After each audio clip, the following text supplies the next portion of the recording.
दोस्तों, दुनिया में कुछ लोग ऐसे होते हैं जिनको ना आप उनकी ज़िंदगी में भूल सकते हैं और ना उनके बाद। रेखा तो अभी ज़िंदा हैं, लेकिन रेखा ने जो कारनामे अंजाम दिए हैं, जितनी कामयाब एक्ट्रेस हैं और जितना उन्होंने नाम कमाया है, उसकी वाकई में कहीं कोई मिसाल नहीं है। लेकिन कहते हैं कि किस्मत का लिखा ज़रूर पूरा। बचपन में उनके साथ में जो कुछ हुआ और बचपन से जवानी तक इस सफ़र तक पहुंचते पहुंचते उन्होंने जो कुछ दुख झेले, जो घटनाएं उनके साथ में हुई, अगर उस पर आप नज़र डालेंगे तो आप ज़रूर हैरान रह जाएंगे कि आज इतने बड़े मुकाम पर जिस रेखा को आप देख रहे हैं, आप क्या उसके बारे में जानते हैं कि वो अपने माँ बाप की नाजायज़ औलाद हो सकती हैं? क्योंकि जिस टाइम उनका जन्म हुआ था, कहते ये हैं कि उनके माँ बाप की शादी नहीं हुई थी। उनके माँ बाप आपस में एक दूसरे से प्यार करते थे, लेकिन उन्होंने शादी नहीं की थी। बचपन में रेखा हमेशा अपने पिता के प्यार को तरसी और इसके अलावा उनकी ज़िंदगी में 6 ज़बरदस्त अफेयर हुए। उन्होंने 2 शादियां की और फरदाना जो उनकी हेयर ड्रेसर है, उसके साथ में उनके क्या रिलेशन है, अफवाहें नहीं बल्कि ख़बरें हैं, यहाँ तक कि वो लिव इन रिलेशन में उसके साथ में रहती हैं। ये सब कुछ देखने के लिए इस वीडियो में बने रहिए मेरे साथ और देखिए कि रेखा की सच्चाई क्या है। दोस्तों, मैं आरिफ खान एक बार फिर क्राइम एक्सप्रेस न्यूज़ रूम से आपके सामने नए मुद्दों और ताज़ा खबरों के साथ।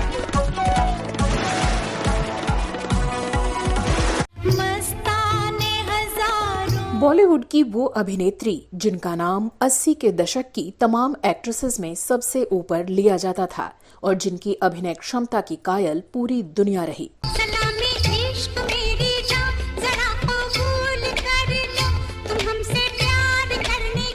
जो न केवल एक सक्सेसफुल और वर्सटाइल अदाकारा रहीं, बल्कि इनकी खूबसूरती भी लाजवाब मानी गई और इन्हें एवरग्रीन ब्यूटी करार दिया गया।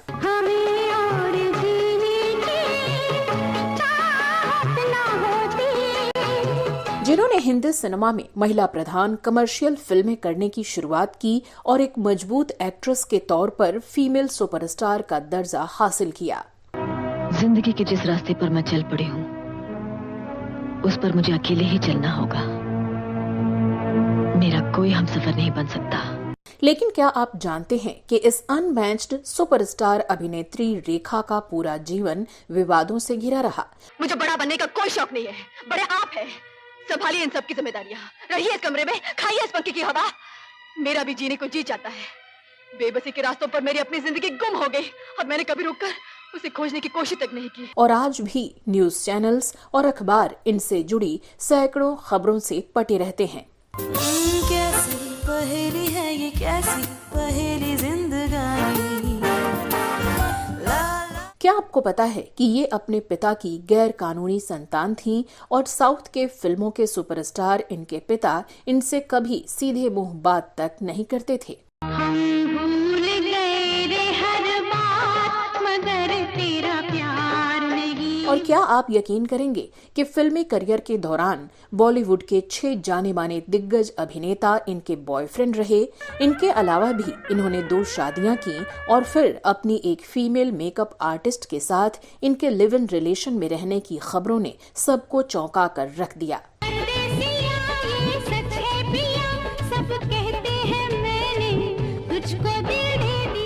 तो क्यों रेखा आज तक की सबसे विवादित अभिनेत्री मानी गई?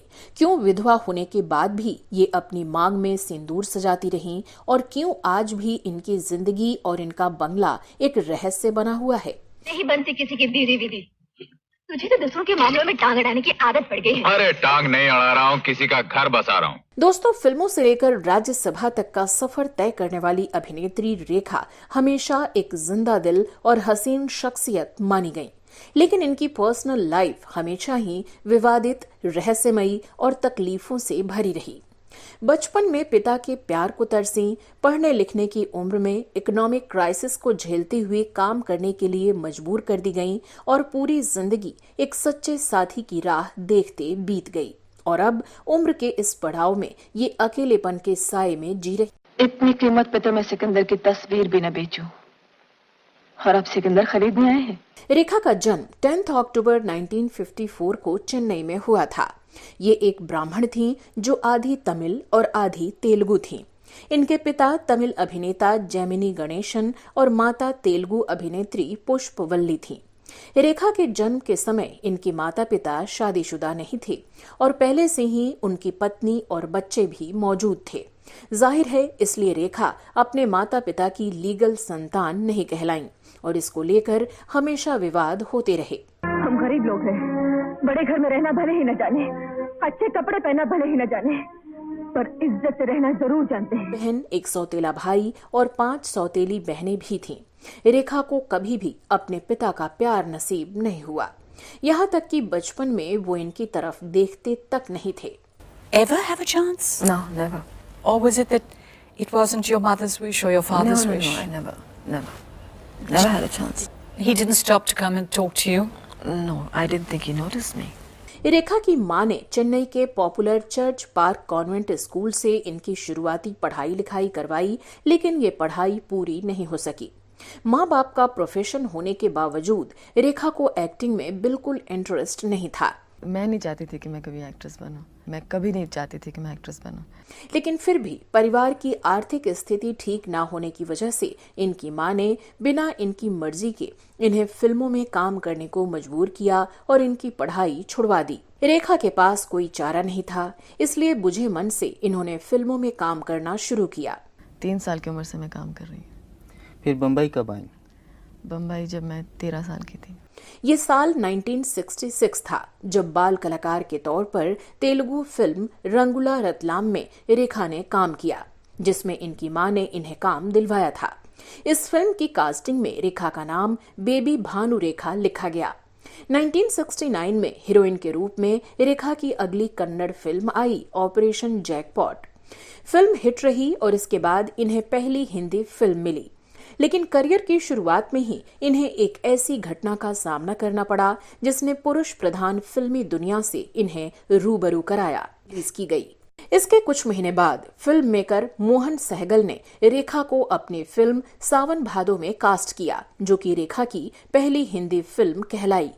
इस फिल्म में इनके अपोजिट नवीन निश्चल थे और उनकी भी ये पहली फिल्म थी। कान में झुमका, चाल में ठुमका, कमर पे चोटी लटके, हो गया दिल का पुर्जा पुर्जा। 1970 में रिलीज हुई ये फिल्म सुपरहिट साबित हुई और इसके बाद तो रेखा को कई फिल्में मिलने लगीं।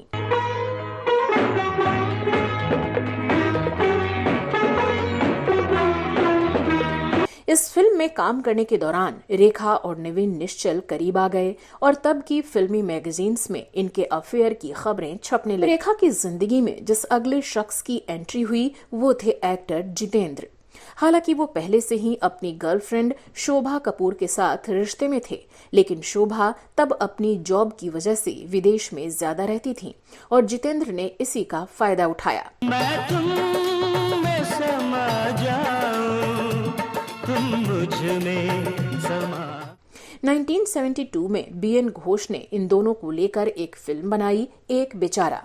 इस फिल्म की शूटिंग शिमला में हो रही थी और यहीं से दोनों के बीच अफेयर की खबरें भी शुरू हुईं। ये फिल्म हिट रही और इसी के साथ इन दोनों की जोड़ी भी हिट हो गई। फिर तो ये दोनों एक साथ कई जगहों पर स्पॉट किए जाने लगे, पर ये लव स्टोरी कम और डिच स्टोरी ज्यादा साबित हुई।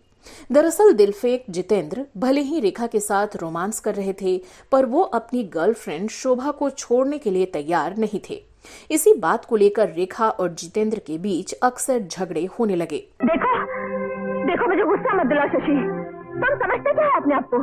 तुमसे शादी करने के लिए मैं इतना बड़ा जाल बिछाऊंगी? मुझे तुम्हारे डैडी के पैसों से अपने लिए पति खरीदने की जरूरत नहीं। कभी ये भी सोचा है तुमने कि मेरी भी अपनी मर्जी, अपनी पसंद, अपनी नापसंद हो सकती है? रेखा की biography Rekha the untold story लिखने वाले यासिर उस्मान लिखते हैं कि फिल्म अनोखी अदा की शूटिंग के दौरान जितेंद्र ने कुछ जूनियर आर्टिस्ट के सामने कहा कि रेखा तो मेरा बेस्ट टाइम पास है। ऐसा कहकर वो शेख ही बघाड़ रहे थे और बाकी आर्टिस्ट ठहाके लगा रहे थे। बड़ी बात ये कि रेखा ने जितेंद्र को ऐसा कहते हुए सुन लिया। वो वहां से रोते हुए भागी और मेकअप रूम में जाकर घंटों रोती रहीं। शूटिंग कैंसिल हो गई, वो सेट से वापस घर चली गईं और जितेंद्र की जिंदगी से भी। तुम क्या शादी से इनकार करोगे? मैं इनकार करती हूँ। शक करने की भी कोई हद होती है। रात मेरी पुरानी गर्लफ्रेंड ने फोन नहीं किया था। जंगली बेहुदा नीच। गौरी मैं कहता हूँ चुप हो जा, नहीं तो क्या करोगे? मार डालोगे? भूल गए रे हर बात। बात मगर तेरा प्यार नहीं। दोस्तों, रेखा की अभी बहुत सी ऐसी बातें हैं जो आपको बताना है। अमिताभ के साथ उनके रिलेशन का क्या हुआ था, उन्होंने किस तरह से उनको पकड़ा और फिर छोड़ा था, मुकेश अग्रवाल से उनकी शादी और फिर मुकेश अग्रवाल ने सुसाइड कैसे किया था, वो सब आपको बताना है। इसके अलावा संजय दत्त से भी कहते हैं उन्होंने शादी की थी और नरगिस ने उनको डांटा था, वो भी सब आपको बताना है। रेखा एक ऐसी एक्ट्रेस हैं जो एक मिस्ट्री हैं, अपने जिस बंगले में रहती हैं वो भी एक मिस्ट्री बना हुआ है। फरदाना जो उनकी हेयर ड्रेसर है उसके साथ में उनके क्या रिलेशन हैं वो भी आपको बताना है। अगर सब कुछ देखना है तो कमेंट्स बॉक्स में जाके कमेंट ज़रूर कीजिए कि ये वीडियो आपको कैसी लगी और आइंदा जो पार्ट इसका दिखाने से हम चाहते हैं आपको, वो क्या देखेंगे आप। वीडियो अगर पसंद आई हो तो लाइक कीजिए, शेयर कीजिए और चैनल को ज़रूर सब्सक्राइब कीजिए ताकि डायरेक्ट नोटिफिकेशंस आप तक पहुंचते रहें।